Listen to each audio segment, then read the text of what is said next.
Waouh!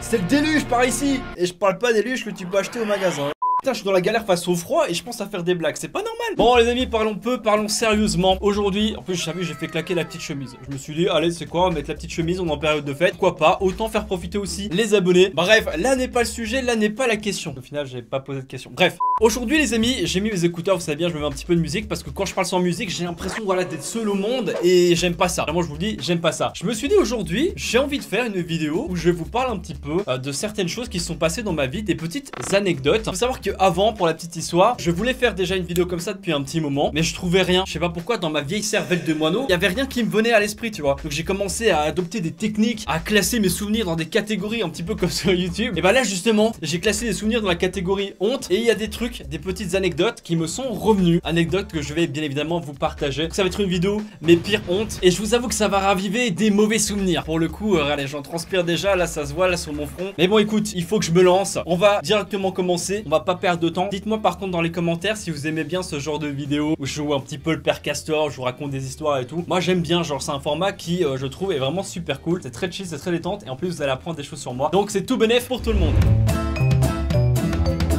Ok, on commence avec une première anecdote qui remonte à il y a très longtemps. Je pense que je devais avoir genre 6-7 ans à cette époque-là. Donc je vous mets un petit peu dans le contexte. Il faut savoir que moi quand j'étais gamin, quand j'étais à l'école, et bah j'allais à la garderie. Ça doit certainement exister aussi en France. Mais en gros une garderie c'est quoi? C'est genre après les cours, après la journée d'école, et bah tu peux rester encore genre 1 heure voire plus. Ça dépend aussi des établissements. Et bref ça on s'en bat les couilles. Tu peux rester après l'école en fait à la garderie pour faire tes devoirs et t'es surveillé. Genre il y a des surveillants, voilà tout simplement, qui surveillent les gamins qui sont en garderie et les parents viennent te chercher un peu plus tard s'ils ont des horaires un petit peu compliqués et qui savent pas forcément venir. Bah c'est à ça que ça sert la garderie. Moi je me rappelle c'était cool la garderie, genre à l'époque il y avait même des jeux, il y avait une vieille borne d'arcade avec le vieux jeu Donkey Kong et j'étais trop refait, à chaque fois on devait faire la file pour y jouer. Donc ça va, j'ai pas trop vécu la garderie, genre j'en garde un très bon souvenir. Sauf cette histoire là, ce n'est pas du tout un bon souvenir. Voilà, j'avais 6-7 ans et il faut savoir qu'à cette époque là, j'avais une Game Boy Color. C'était ma toute première console de jeu, c'était la Game Boy Color violette et mon tout premier jeu c'était Alfred Adventures. C'était un jeu tout pété, mais je le kiffais ce jeu. C'était mon tout premier jeu vidéo. Pourquoi je vous parle de Game Boy Color? Parce que là vous êtes en train de vous dire mais Frites tu t'égares. Non, attends. Je devais justement vous parler de ça, vous allez comprendre. Donc j'avais une Game Boy Color. J'étais déjà accro aux jeux vidéo. Voilà, j'étais un futur gamer, j'étais là, j'étais en place. Et ben justement c'était un jour comme les autres. J'avais fini ma journée d'école et j'allais à la garderie. J'avais 6-7 ans donc j'étais vraiment tout petit. Dans cette garderie là il y avait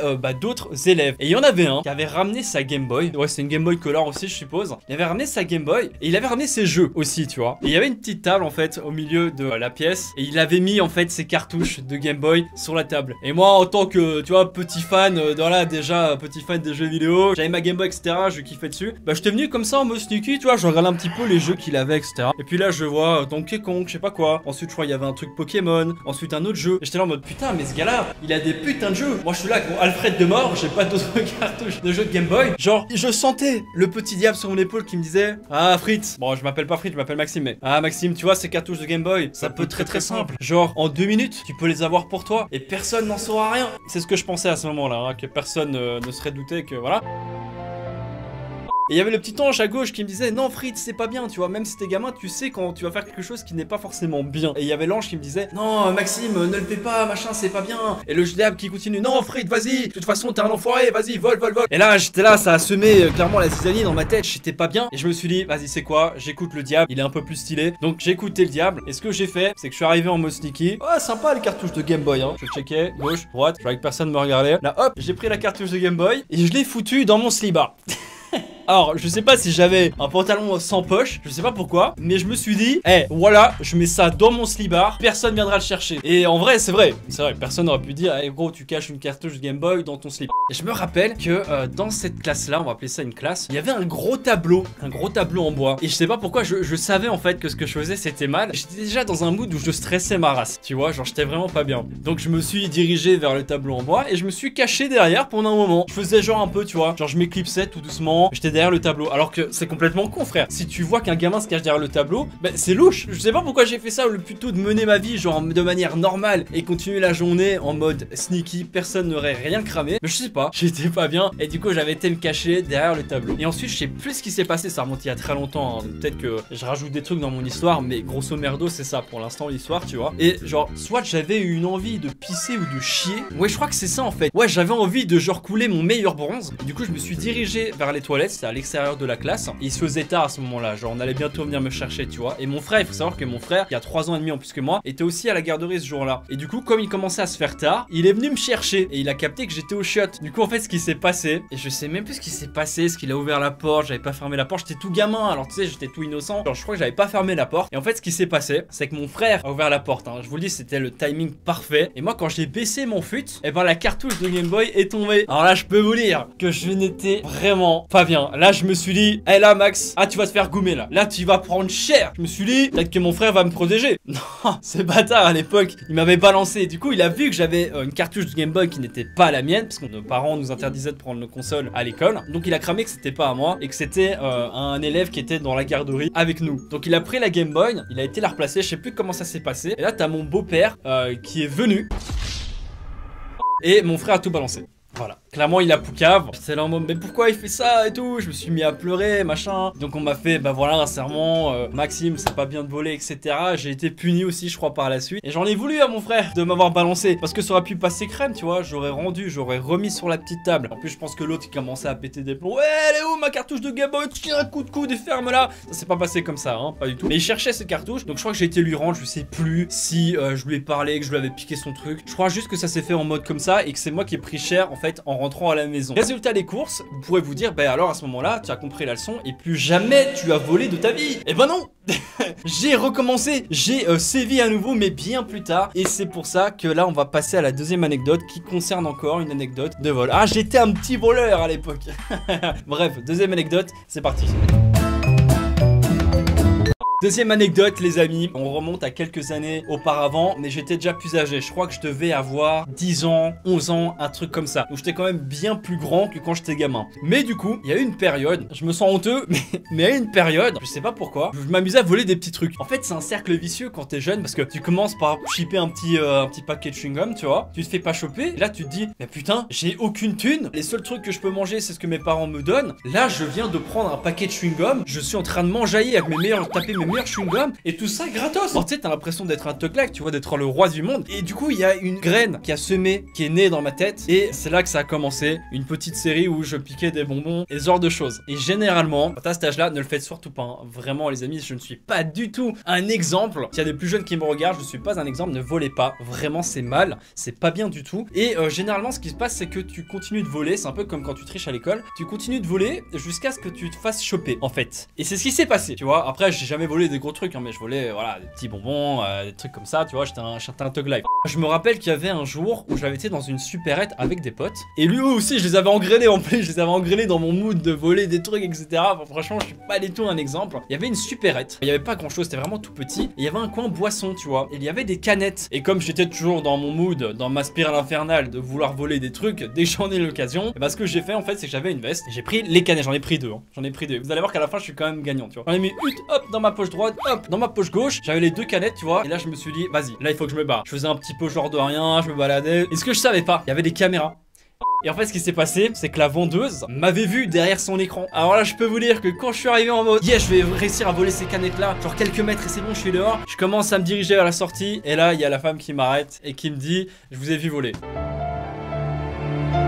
Là j'étais pas bien. En plus quand t'es gamin, je me décomposais. Voilà, je me sentais comme une grosse merde. Et du coup je bégayais, je parlais chinois. Voilà, je sais pas si c'est du chinois, mais je bégayais ma race. Je sais plus ce qui s'est passé, mais elle était très gentille. En gros elle m'a dit rendez-moi ce que vous avez volé. Donc j'ai ouvert ma poche, j'ai sorti la canette et je lui ai rendu. Et dans ma tête j'avais oublié que j'avais une autre canette, tu vois. J'étais tellement pas bien que j'avais oublié, tu vois. Je lui ai rendu la canette et j'étais là en mode s'il vous plaît madame, je recommencerai plus, machin, nanana. Elle voyait que j'étais un gamin, que j'étais jeune, etc. Donc elle a dit ok ça va pour cette fois, mais plus jamais vous revolez, etc. Et j'avais compris la leçon à ce moment-là. voilà, après j'ai plus jamais volé parce que quand tu te fais choper et que tu reçois un coup de pression comme celui-là quand t'es jeune, tu recommences plus, tu vois. Et après j'ai plus jamais volé de ma vie. Du coup, eh ben elle m'a laissé partir comme ça. Et quand je suis sorti, j'étais en mode mais putain c'est vrai, j'avais une autre canette. Donc au final, j'avais eu un gros coup de pression, j'étais pas bien, mais j'étais quand même content parce que j'avais réussi à avoir une canette gratuite. Mais c'était la dernière canette gratuite que j'ai eu de ma vie parce que j'ai plus jamais recommencé à voler comme je vous l'ai dit. Et ça m'a vraiment mis pas bien, j'avais la honte, je me sentais honteux. Donc voilà, ça c'était la deuxième anecdote. Il y aura la troisième anecdote, n'aura rien à voir avec du vol. C'est bon, on a déjà fait 2 anecdotes où j'ai volé. C'est bon, il n'y a plus de frites de voleur là. On passe directement à la troisième et dernière anecdote qui clôturera cette vidéo. C'est parti.